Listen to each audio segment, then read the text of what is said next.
Hi, it's Patty from the Busy Bee. Today I'm going to show you some perennials, what we have to offer and where you can plant them and what you can do with them. We're going to start with hostas, and we have a really nice hosta here called Hans, and it's a really nice yellow with a green. It looks really a rich color. Another one that it's a lighter variegated with a lighter yellow in it, with maybe some little bit of white stripe in it. And they get about 12 inches tall. Hostas like the shade. And I have a bigger one here. This has a great big leaf, and it's going to get about 30 inches tall. You can put this in the background where you're planting and put some lower ones perhaps in the back. I like to use hostas in my container planting for the foliage as well. Another one that we have here for the shade is a stilby, and this is a really nice color. It's going to show maybe a maroon color leaf with the green. It has some plumes on it. This likes the shade as well, and it gets to be about 24 inches tall, and it's more like a shrub. Some specialty peonies.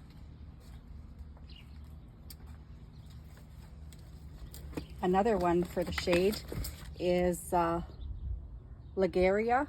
Forgive me, I can't pronounce some of the Latin words.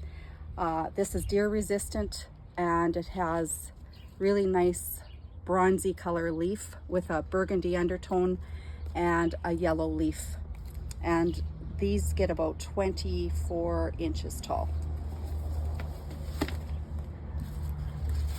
Another nice one for the shade is Jack Frost.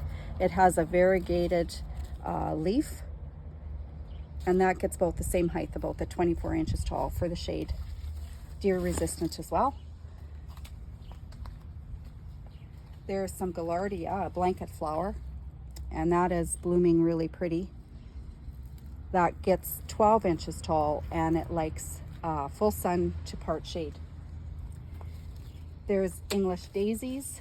They're just starting to bloom.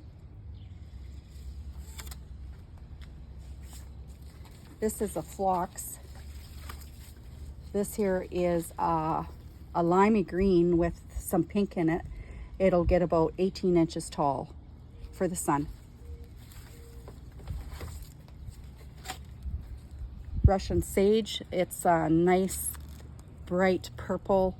It gets about 30 inches tall, and it looks something like the lavender.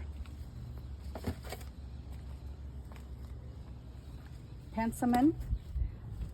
I really like this one. It has burgundy tones to the leaf. It's going to get a pink flower with mauve, and full sun for this one. It's deer resistant. I have this one, and I love this one. Baby's breath is always nice to have in a garden, and you can use this for cut flowers. Full sun and deer resistant. Another type of Gaillardia, and that's a new one called Arizona Sun. It shows that it's deer resistant as well for full sun or part shade. And these are about 15 inches tall.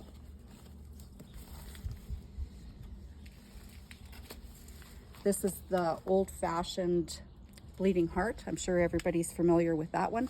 Sun to part shade.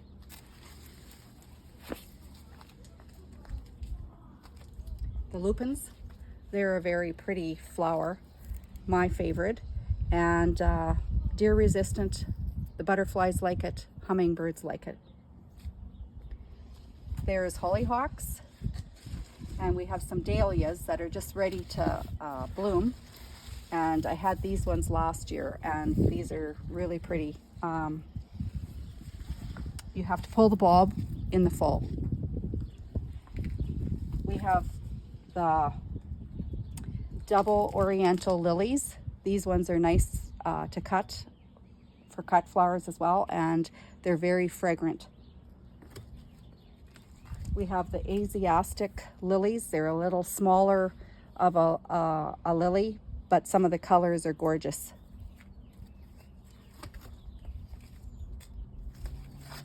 Rudbeckia.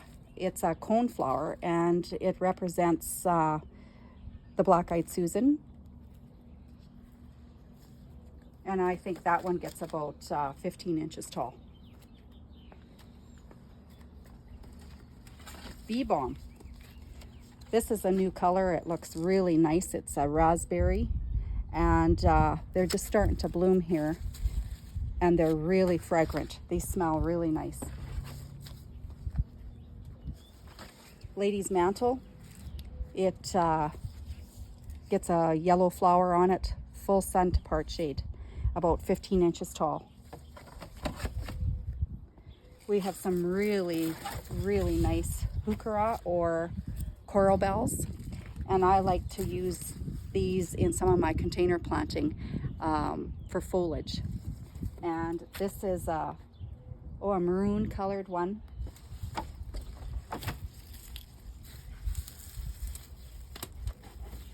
This one is a purple.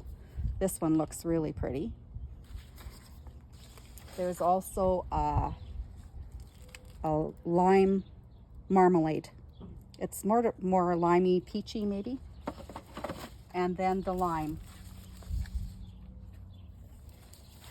We have some really nice sedums.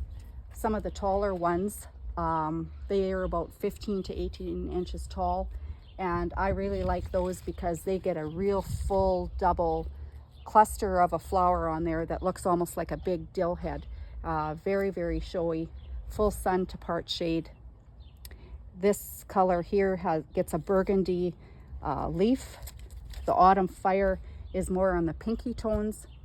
And then we have the smaller ones that stay small, low to the ground. This is a pretty color with a burgundy. Here's a pink one. Dream Dazzler. Now the sedums are actually in the succulent family, so they will like it dry after they're established. We have some daylilies that are very pretty. It's an apricot. Another daylily here that that one looks really nice. It looks like a big double, few colors in that one. Here's a new color for a coneflower this year. It's an echinacea, and it's called Firefinch. Full sun to part shade. It's just ready to bloom.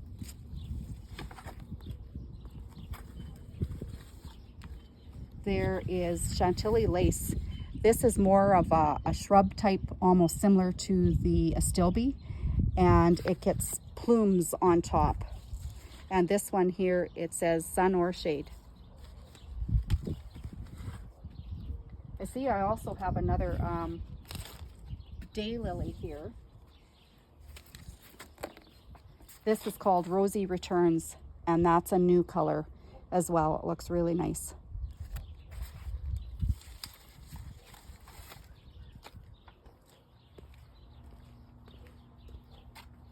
We also have some lower growing ones that are good for rock gardens or for a border.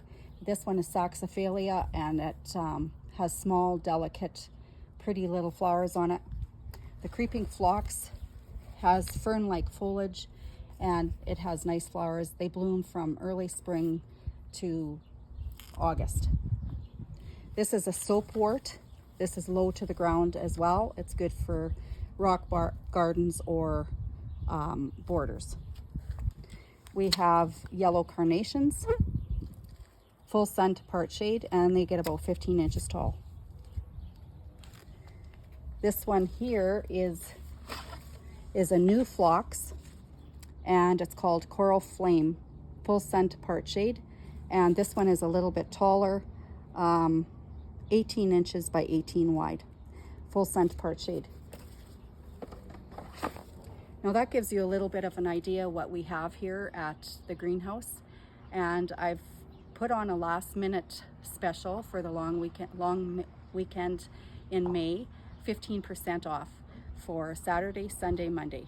So if you're around, pop in and take advantage of the savings, but there won't be any layaways. You have to come and pick it up.